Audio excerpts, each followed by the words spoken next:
No sooner had I finished recording the audio for my last video, and I was about halfway through editing, expressing my desire to get away from weeks of Bible non-contradiction videos, then I saw Stephan Molyneux's brand new segment called Argument of the Day. And in that segment, he gets you thinking about a given topic in no more than 10 minutes. It's a fun little segment.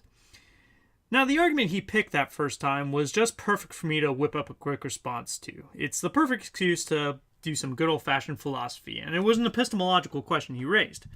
Now, the brain teaser argument, which Stephan puts up, isn't exactly new, as he points out. But it is framed a little differently, okay? The scenario is, how do you know that you are not a brain in a tank? How do you know that everything around you is not just a bunch of signal inputs into your brain, simulating the world around you, while your brain is actually, hypothetically, just sitting in a jar somewhere? In the movie The Matrix, the question could be, how do you know that the world is not a parallel universe computer program designed to keep the human batteries entertained while the evil robot overlords harvest all their brain power? For Rene Descartes, the question was, how do you know you're not being manipulated by an evil genius? And on and on and on, okay? They're all new spins on a classic question. And that question is this. How do you know that the world is real? Stephan gives two responses to the question. First, he offers the problem of infinite regress, okay? That there are an infinite number of brains in jars generating successive worlds. But if that chain of brains in jars isn't infinite, then there is consciousness on its own. And if there is consciousness on its own, then why not you?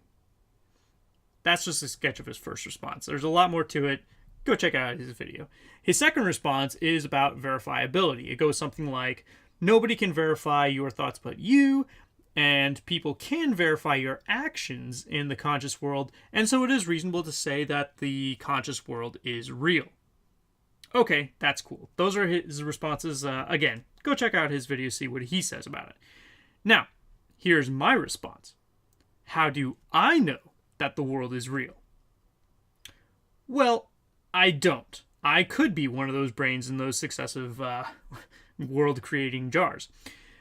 But I do know that this world has a degree of reality. Here, have a diagram. I'll show you what I mean. On this end, we put not real. And on this end, we put completely real.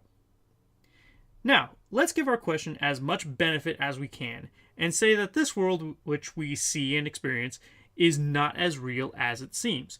For argument's sake, we'll say that this world has a medium degree of realness. Now, do we know of things which possess more or less realness than this world which we experience? I'd say that we do. As they've already popped up a couple times in this conversation, we have our thoughts, we have our imaginations, and we have our dreams. The things which exist, so to speak, in our minds are not as real to the same degree which our experience world is real. To put it another way, our imaginations and dreams are real, but they are not as real as the experiential world, which we all share. So we now have a world which is moderately real, and possibly a great many number of worlds which are more or less real. Now, can we think of a world which is more real than our experiential world? Can we detect such a world? How could we detect such a world? I say that if we cannot detect such a world, then we should not live as though that world exists. This is the most real world we collectively know of. And therefore, I, for one, will treat this world as at least moderately real. Thank you for watching. I hope you enjoyed this. I hope the degrees of realness threw you for a new loop, and I'm going to follow up this video with a part 2 sometime. I hope you come back for that so I can give you more. Peace.